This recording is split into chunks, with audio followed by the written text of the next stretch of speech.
Let's talk about what is happening today with the election with Labour Party representative Lloyd Russell-Moyle. Good morning to you, Lloyd. Good morning. Obviously, lots to talk about. What with are the appearances at the CBI yesterday, and indeed the TV debate tonight. But interestingly, a new press release from the Labour Party overnight about as all the parties are trying to sell themselves both to business and at the same time as trying to distance themselves from business, saying, "Oh, we're for the many, not the few." A new press release showing that 1 in 3 UK billionaires has bankrolled Boris Johnson's Tories as tax breaks for big corporations and the super rich nudge £100 billion.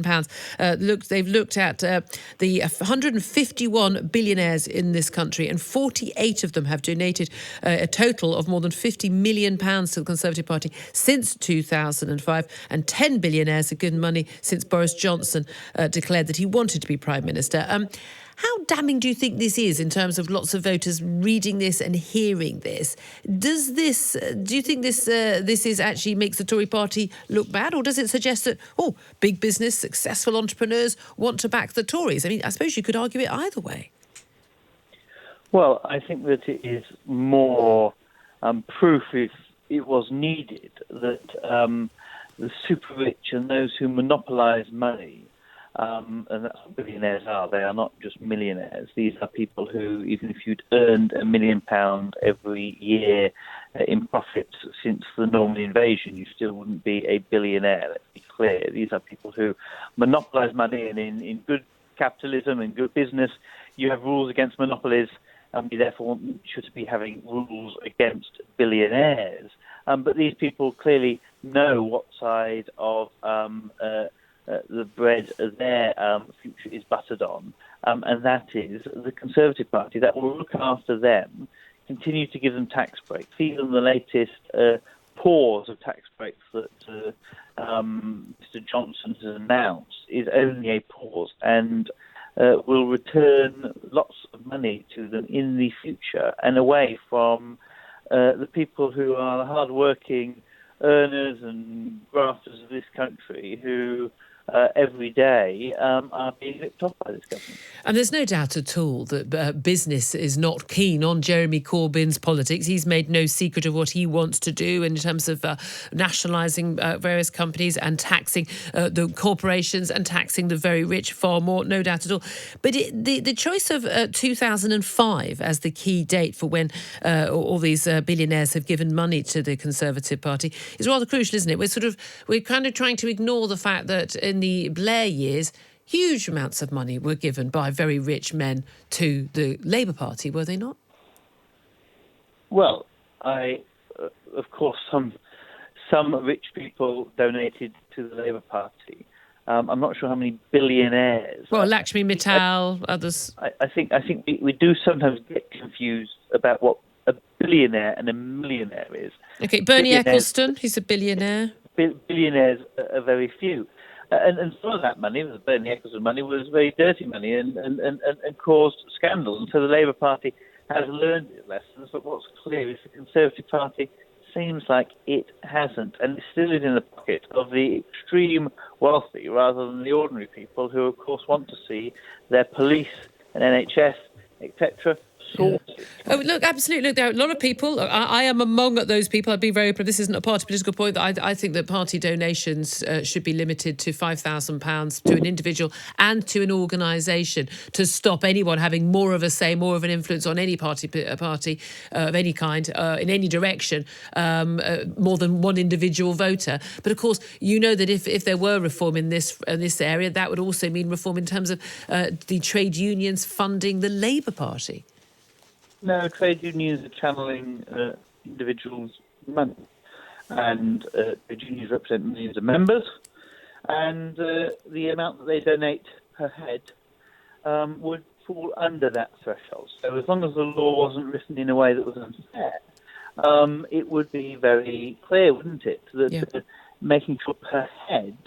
Now, some people would pay via a Visa card, but you wouldn't say a Visa who donated lots of money. Okay. You would understand it was the individuals that have paid using a Visa card, those who have paid via their union subs. And, of course, with unions, if you're a member, you can opt out of paying the Labour fee and donation, or you can opt in. And so those who have opted in, and therefore it was all combined and given as a donation, they are the individuals that have opted in. I don't think you can say anything else.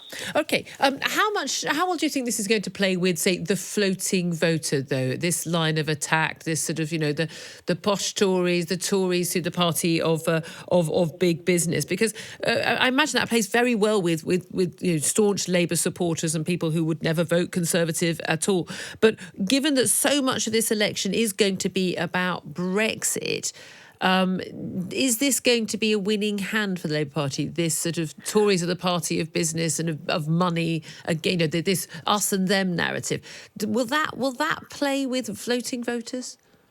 Well, I can't say that it will be the silver bullet, will it, for an election? Because elections are won on many things. I must say Brexit is not the primary issue that comes up on the doorstep when I'm door knocking 3-4 times a day at the moment. The primary issues are people feeling that this country is deeply broken, frustration about Brexit. They want it.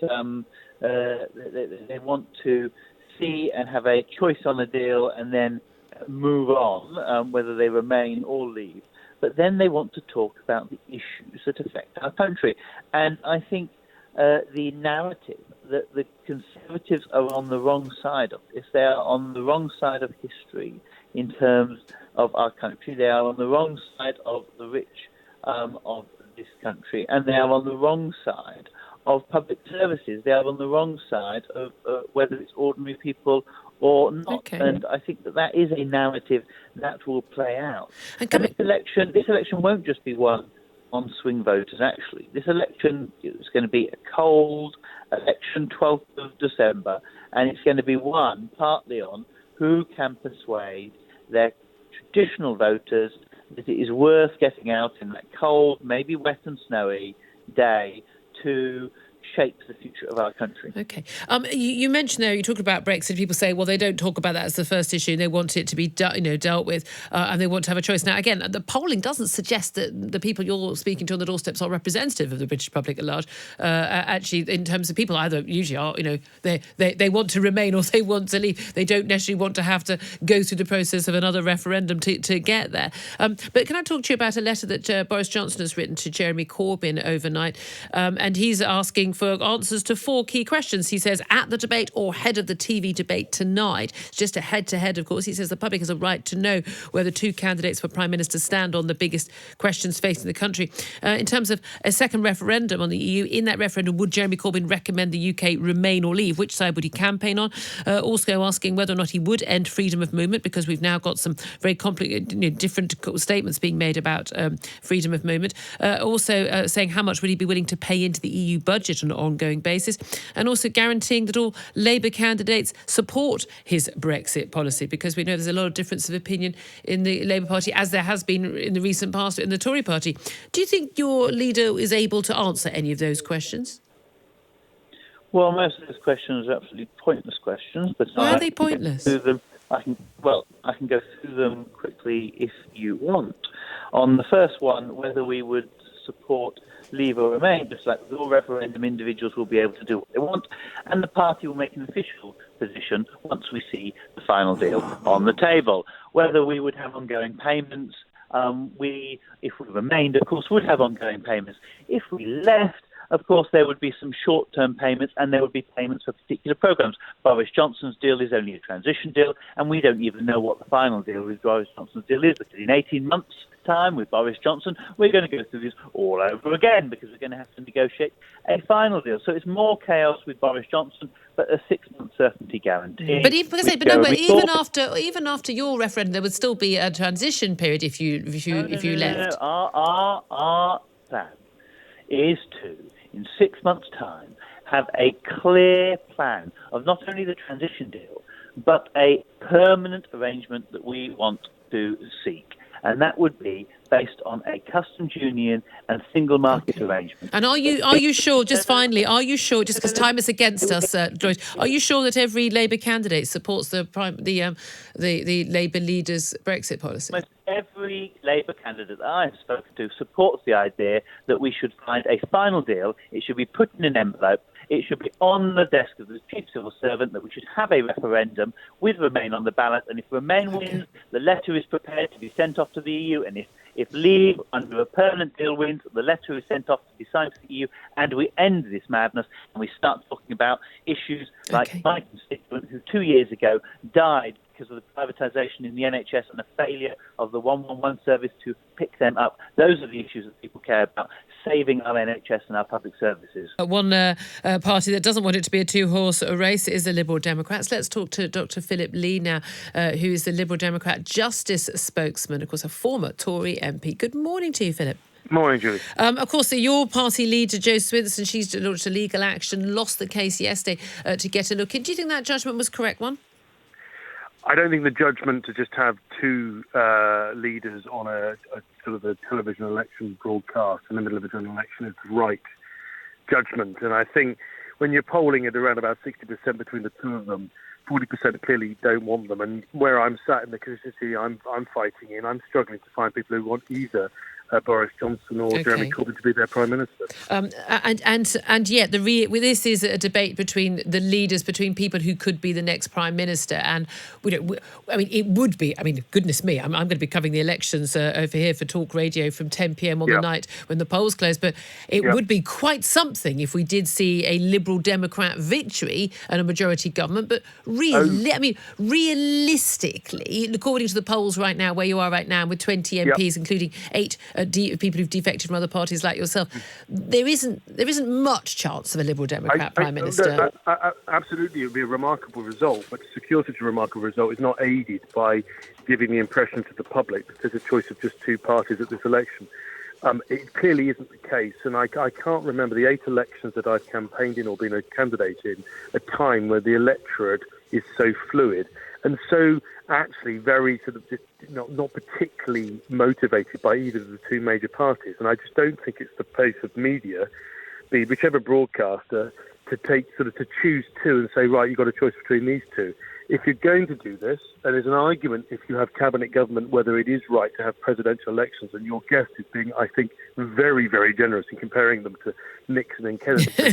If you're going to do these sorts of programmes, then I think it's really, really questionable to exclude people. But I do recognise that the format becomes difficult, and having the Green leader or whatever, the other parties of the entire nation, that's why I think the Scots Nats have no case to be on it.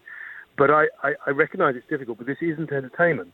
This is actually our democracy, and whichever way you want to vote, be it Brexit Party, Liberal, whatever, I think it is the responsibility of the public sector broadcaster to make sure that people know there's more of a choice than just the two people. Except, of course, there will be other future debates. Well, look, let's talk about what you're announcing today, because obviously Tories and Labour are focusing on other things. The Liberal Democrats are setting out plans to protect the NHS by stopping Brexit and investing an extra £35 billion in the health service and social care over the next 5 years. Talk us through the details of that. Well, basically, we're committing to putting 1p on income tax to raise. It's 35 billion over 5 years. It's slightly less than 7 billion in the first year, and then more in the final year. That's above what the current government have committed. We've also, with our Remain bonus, by staying within the European Union, advocating for that, a Conservative with a small c estimate of 50 billion that we would get extra by 2025. Some of that is being committed towards social care and 11 billion towards mental health services. But actually, putting aside the money, and we always have this in elections, sort of outbidding each other on how we can spend on the National Health Service. We've been here before. The key issue, the key challenge facing the National Health Service and social care is that we rely upon migration or freedom of movement increasingly to staff our health and social care services. And by leaving in the way that is planned, we are going to exacerbate that staffing crisis, and that cannot be in the best interest of patients or the elderly. And this is one of the arguments put by Jo Swinson when she spoke at the Federation of British Industry conference yesterday. Her argument is that she is representing the party of business because your argument is that Brexit will be so bad for business. However, again, realistically, if we're not going to have according to the polls, it's not my opinion, the polls suggest that we're not going to have a majority Liberal Democrat government, but it's certainly possible to have a hung parliament in which the Liberal Democrats will hold the balance of power, in which case could push for a second referendum. And indeed, all the other parties other than the Conservatives and the Brexit Party want a second referendum.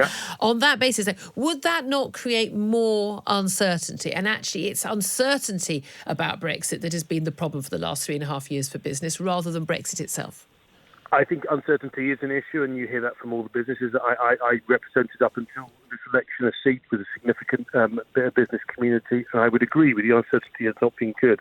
However, the uncertainty comes from the fact that I've yet to meet a Brexiteer who agrees with another Brexiteer about what Brexit is. And the reason that Parliament's been going around in circles is we've had Boris Johnson vote against and vote for Theresa May's deal, and we have Nigel Farage criticising Boris Johnson's deal and now supporting it.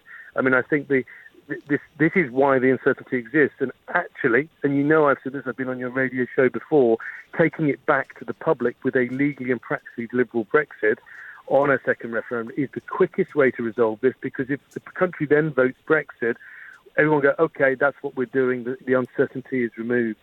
I fear that unless you get a Conservative majority, and if you want Brexit, vote Conservative. I mean, that's basically the message. I mean, I get that. But if you don't, and if you have doubts about it for a variety of reasons, business, family or whatever, then you cannot vote Conservative at this election. Can I ask you also about this polling that is being carried out by YouGov, which suggests actually the more that voters see of Jo Swinson as sort of the new kid on the block, and we've seen Jeremy Corbyn and Boris Johnson around in politics for some time now, that the less they like her. She's got her face all over the campaign literature, over the side of your battle bus. This is very much sort of Theresa May style. This is, she is the face of the Liberal Democrats. And the polling suggests that she isn't actually a very popular figure. Is that a risk for you? No, but it then begs the question, why are we trying to be true Democrats by getting her onto the, if that's true, that poll, why are we trying to get onto these leadership elections? Well, because you wouldn't be able to get another candidate on. I think the more I've got to know Jo Swinson, the more impressed I've been, and I think the more the public gets to know Jo Swinson, the more impressed they will be, which is why she should be included in these leadership debates. OK, and just finally, we're going to be talking to Robert Buckland, the Justice Secretary, coming up very soon. You, of course, are spokesman for the justice issue for the Liberal Democrats. He's announcing today a new tariff that life will mean life for... Well, they talk about child killers. In fact, so it's child murder, so adults who murder children. So it's a deliberate act to kill a child. They'll be facing life behind bars with no possibility for parole. What's your reaction to that announcement? Well, I mean, I think everybody would agree with this. I think ultimately, when you've got violent crime like this, particularly involving children, of course, I've been a justice minister in the past. I think the difficulty for the government is that if you look at the prison population, you will see increasingly violent people are behind bars, and trying to find the prison places in order that you can actually house these people for these tariffs is a real challenge.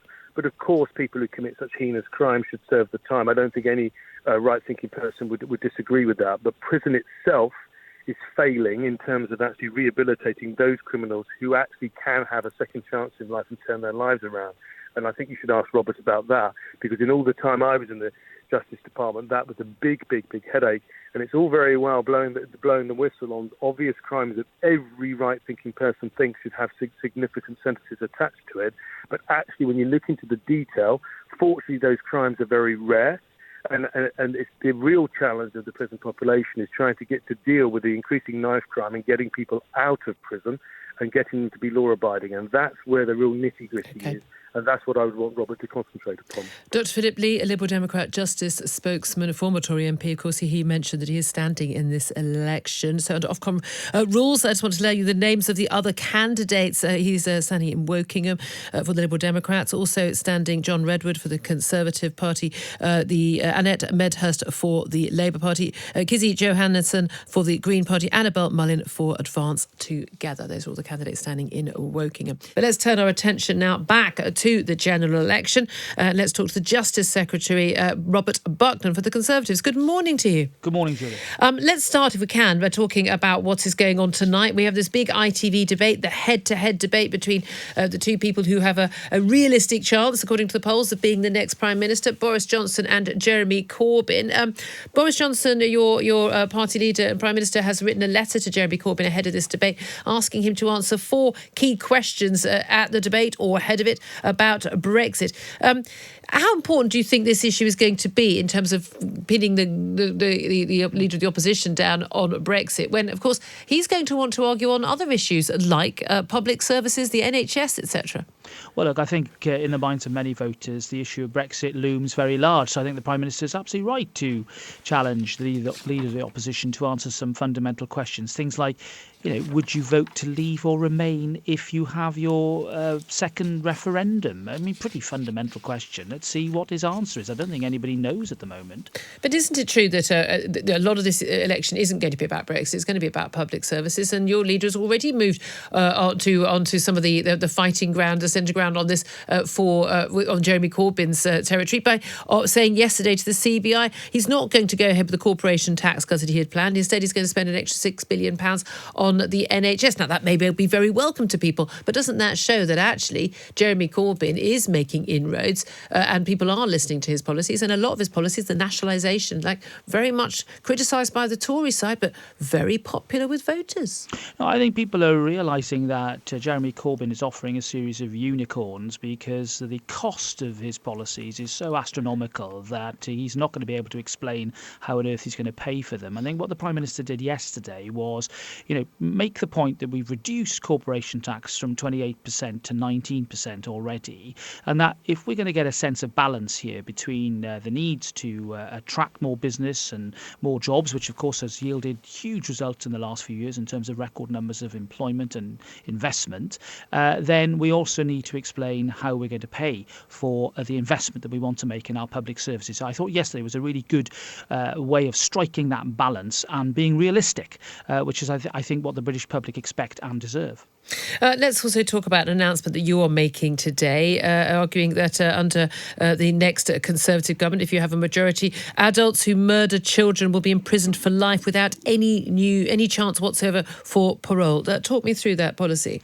Yeah, so at the moment, the law exists to impose a whole life term on adults who murder children with a sexual or sadistic motive or where abduction has been a factor.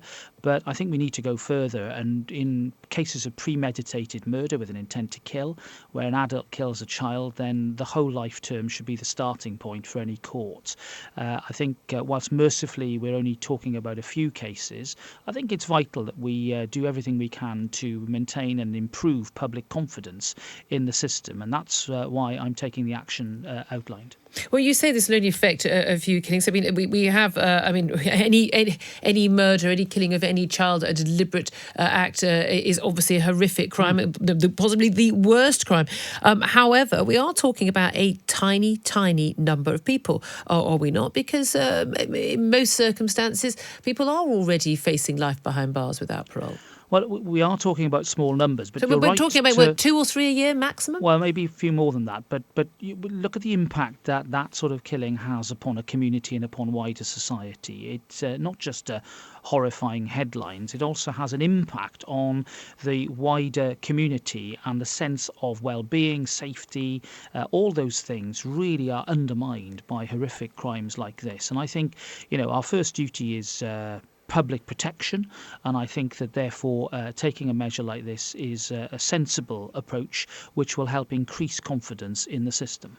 But am I not right in thinking that the final decision will still go to the judge? The judge will have the final say on this one, in which case, what change in the law is it? I mean, you're saying the presumption should be that it should be a whole life order, but most people who kill sadistic, deliberate murders of children do face life behind bars already. Well, that's right, which is why we're extending it to not have that particular requirement, so that there's a wider group of people who are caught within these provisions. Yes, you're right to say that judges have the final word. We've got an independent judiciary of world-class status. I think that's right that we allow them to do that. But if they depart from the starting point of a whole life term, then it needs to be explained very clearly as to why that should be the case. So, in the vast majority of cases, I would expect this to apply.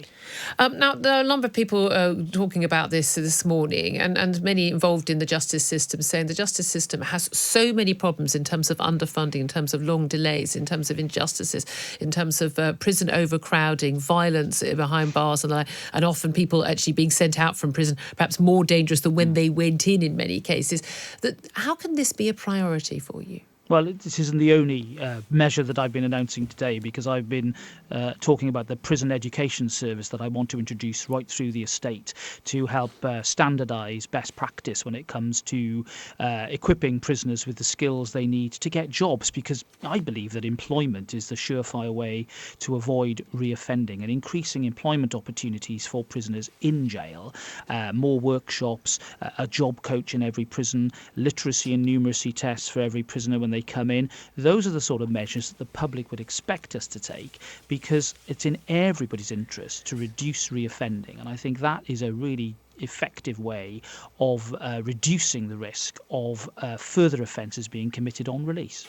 Can we also talk about, obviously, another big issue in this election campaign, which of course is the NHS, and it's being announced today that the NHS, i.e. the taxpayer, is going to effectively pay doctors' tax bills in a bid to avert a winter crisis caused by understaffing. Thousands of medics who currently are facing a tax pension situation where, under rather complicated rules, we won't be able to go into all the details here, if to all intents and purposes, if you're a highly paid, you're a consultant, you're effectively told if you do any extra shifts, effectively you will be working almost for free. You're hit by a 90% tax on your earnings. This means that the taxpayer is going to pick up that tax bill. Are you confident, A, that is the way to resolve this issue, and B, that is actually going to make a difference to whether or not we have a winter crisis or not? Well, look, I think it's an important measure. We've listened very carefully to what we're being told by professionals on the ground. It's not an acceptable situation for professionals to be disincentivised from going the extra mile. We need their skills and their service, and I think this is the right measure to take. It will certainly help with the immediate issue. There is a wider issue about the supply and the availability of people to work in our health service. Because we have this situation of near full employment, then recruitment is a real challenge, which is why I think our policies on immigration and attracting people into the health service to work for our NHS are absolutely the right ones, because that's addressing the real issue now, which is the supply of services and getting people into those jobs. OK, let's come back, if we can, to, say, the big event of today, the TV debate. We talked about that letter that Boris Johnson has written to Jeremy Corbyn ahead of it. It's going to be half an hour on Brexit, half an hour on other key public services. Now, of course, we know that the Liberal Democrats and SNP weren't able to muscle in onto this debate, but there'll be future debates with them included. This is a debate between the two men who could be Prime Minister realistically on December the 13th. We know now, Jeremy Corbyn, he has lost perhaps some of the newbie factor, which he had in 2017, a relative unknown, and did very well against Theresa May, of course, who was, despite having been in government for a very long time, hadn't been seen much on the campaign trail, and obviously this exposed perhaps some failings there. We also know an awful lot about Boris Johnson, who had the Tory leadership, and he's been around for many years, and of course was a London mayor and the like. What are the big risks of this TV debate for Boris Johnson, and why do you think he agreed to it? Because as a general rule, we've seen over the years, incumbents don't agree to do election head-to-head debates, and usually for a very good reason, because they've got more to lose. So why has he agreed to do it? Well, I think the election debates have now become part of the process of a general election. We first saw them in 2010. I think it's inevitable that they're going to happen, and rather than quibbling about it, get crack on and get stuck in. And I think Boris has got a huge amount to say of positive nature, getting Brexit done, levelling up education spending, investing in the NHS, a really positive agenda on law and order as well, being smart on crime. Contrast that with the rather tired, clapped out approach that the Labour Party's taking, going back to the 70s, reaching back to the failed policies of the past, trying to repackage something that failed then and will fail again.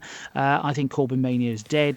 And I think tonight we will see a real contrast between a clear set of policies on Brexit and public services and a Labour position on Brexit that, frankly, is confusing and unclear. Okay, well, you say Corbyn mania is dead and the Brexit policy is unclear, and there may be many people who agree with you on that. However, the polls suggest to us that a lot of the policies that you say are clapped out 1970s policies, failed policies, a lot of those are very popular, more than 50% support in this country.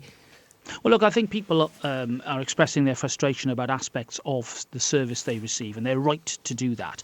But it is the wrong answer to go back to where we were 40 years ago. You know, I'm old enough to remember British Rail. It wasn't great. I'm old enough to remember the post office running our phones. It was not great. And I think that, spending hundreds of billions of pounds trying to sort out public ownership, probably settling legal disputes, paying pensions, this is just a complete distraction from the laser-like focus we need to have on levelling up the quality of those services. The best way to do that is to achieve competition, or if it can't be a situation of competition, to make sure that our regulators are working effectively to represent the consumer. That's the way forward, not this tired 1970s failed politics. Businesses and charities are deserting the Duke of York after that horrific car crash motorway pile-up about 10 miles long. Interview that he did with Emily Maitlis on Saturday night. Panorama have done an interview now for the BBC with Virginia Roberts, the woman who has accused Prince Andrew of basically being complicit in Jeffrey Epstein, the paedophile, convicted child trafficker, where she says that she was told to have sex with Prince Andrew on 3 occasions. He denies ever having met her. Another Epstein victim has said that she was lured to the Caribbean island owned by Epstein because Prince Andrew would be there. There are breached demands now for him to face a police interrogation, and also he's also been accused of using the N-word, the phrase N-word, in the wood pile, that old-fashioned phrase. I say the man's only 8 years older than me. It's not a phrase I'd ever use. It is a racist phrase. It has a racist origins, but maybe he moves in circles where that isn't questioned. Who knows? But anyway, he's facing a lot of pressure from all quarters. So let's talk to royal commentator Richard Fitzwilliams now. Good morning to you, Richard. Good morning. Good morning. I think many people are asking why on earth Prince Andrew did this interview, and of course the answer really is because he thought he would come out of it better. Does that give us an idea of quite how I suppose a sheltered life some of these royals live, surrounded by people who say yes sir, no sir, 3 bags full sir, and no one actually says you might have been doing something wrong here sir, having a relationship of any kind with someone who's a convicted paedophile and child trafficker, and no one has actually dared to question him. Is that your takeaway from this interview? Well, there are only 2 previous interviews of the sort. I mean, we think back to Charles and Jonathan Dimbleby and also Diana on Panorama. I mean, that was a completely different period. Yes, neither of them have been accused of actually, consorting with a very serious criminal. Oh, absolutely not. And the whole idea behind this, what is so troubling, is that apparently it was being negotiated for months. The mindset of some, there's absolutely no question about it. Certainly those in his office, his private secretary has been mentioned as someone who was responsible for this, but I mean, there's no doubt that he thought, or seems to have thought, and as we've seen from that dreadful interview, the way he thinks is simply bizarre.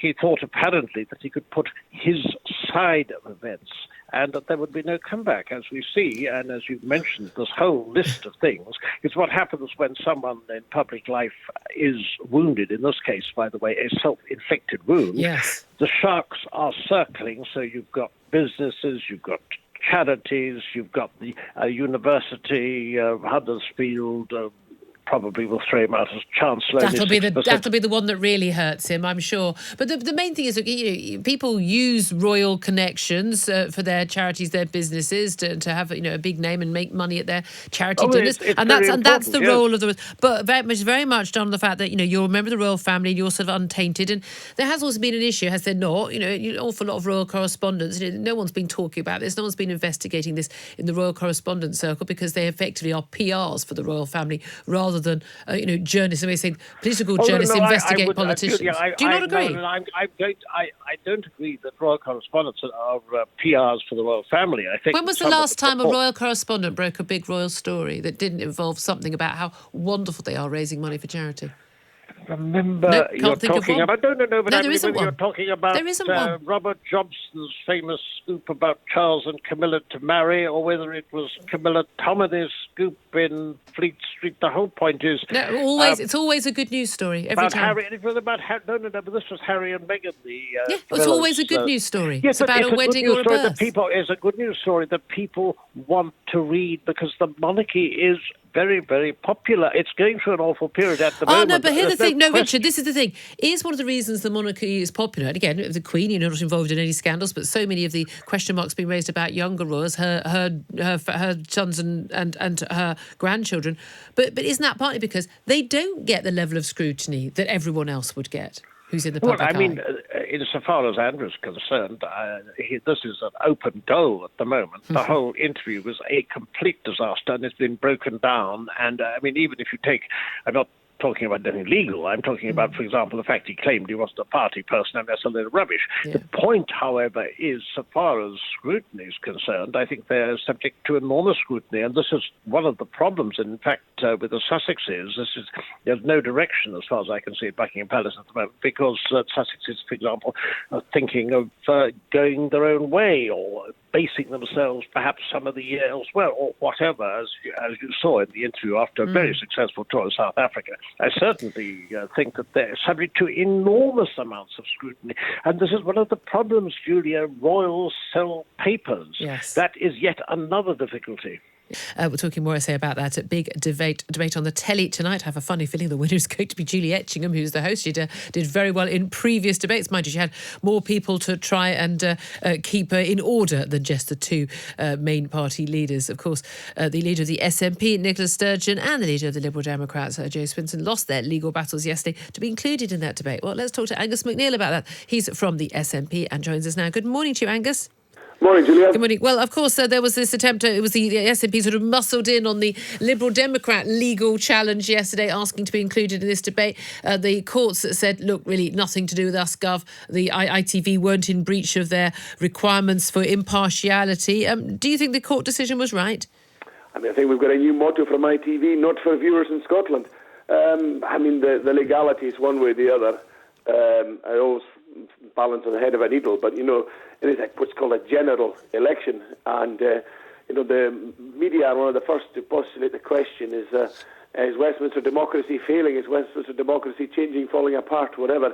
And the next thing they try and hold a presidential style debate on it in a general election for electing parliamentarians. So I think morally the SNP were right to have a go and to try and give the viewers the choice that the general election has actually given them, and not the straitjacket the broadcasters want to give them. But again, there will be other debates which Nicola Sturgeon and Jo Swinson and the Green Party co-leaders will have a job, and I don't know whether Nigel Farage is actually going to be attending one at this rate, but there will be opportunities here. But you say, look, this is, the ITV's not there for the UK election, but the reality is 90% of the population of the United Kingdom doesn't have an opportunity to vote for the SNP. Only the Scottish population does. So Nicola Sturgeon doesn't actually represent a national party across the UK, does she?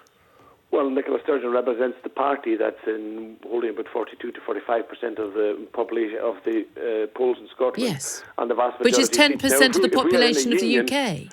If we're in a union, we're in a union, and if we're part of Greater England, we're part of Greater England. And the ITV have got to decide, is this Greater England or is this the UK? And if it's the UK, then it's not for viewers in Scotland, and they should just broadcast it to those to whom that matters alone. But hold on a minute. But look, as a result of the 2014... We're talking about the parties that are about... But Angus, sorry. As a result of the 2014 referendum on independence for Scotland, the Scottish population chose to remain in the UK. Large parts of policy in Scotland are still set by the UK government. It is still relevant to the population of Scotland what a future Prime Minister of the UK plans to do, foreign policy, Brexit and things like that. It is that's true, but it's a general election. It's not a specific election. It's a wider issue, and of course I will repeat again from the Millions interview that when Scotland chose to remain in the UK, it was being told it was being told to guarantee its place in the European Union. So that makes it even more important that Scotland's voice is heard in what was meant to be a family of nations. We were told that old lie of 2014. And then we have ITV, it's Greater England. Yes, well, I mean, of course, to a certain extent, they're going to find out what the policies will be, won't they, of the two major parties who've got a chance of forming a government, and they can vote accordingly on that basis. Let's also talk about what you think. Ever larger political union, so it would be from ITV. Somebody's against that sort of stuff, I think. Okay, now let's talk about what is going to be happening in the general election coming. Of course, we are going to see other TV debates where your party leader Nicola Sturgeon is going to be on that podium alongside Liberal Democrat leader, Green leaders, and others. The question is how much this election is about Brexit, is about, say, the Scottish independence, is about public services. To a certain extent, the Liberal Democrats want to make it about Brexit because they have a very clear, firm stance against it. Tories want to make it about Brexit, very clear, firm stance for it.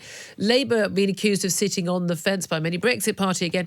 The SNP. Do you want to make this an election about Brexit first and foremost? Well, we're happy to have the election on whatever basis that it's being run in the media, and it does change. We saw that in the 2017. That the public or the interviewers get bored about talking about the same thing. So it will move on. But our Brexit stance has been pretty unequivocal, pretty straightforward for the whole process of Brexit, really. So that doesn't bother us. But public services in Scotland are better than they are in England. So we're quite happy to have a debate to help them catch up with us. And we're very happy to have it on independence, because that is the escape from Brexit that Scots can have. And like the poor souls in England, they're stuck with the Boris or Jeremy disaster. We have a way out.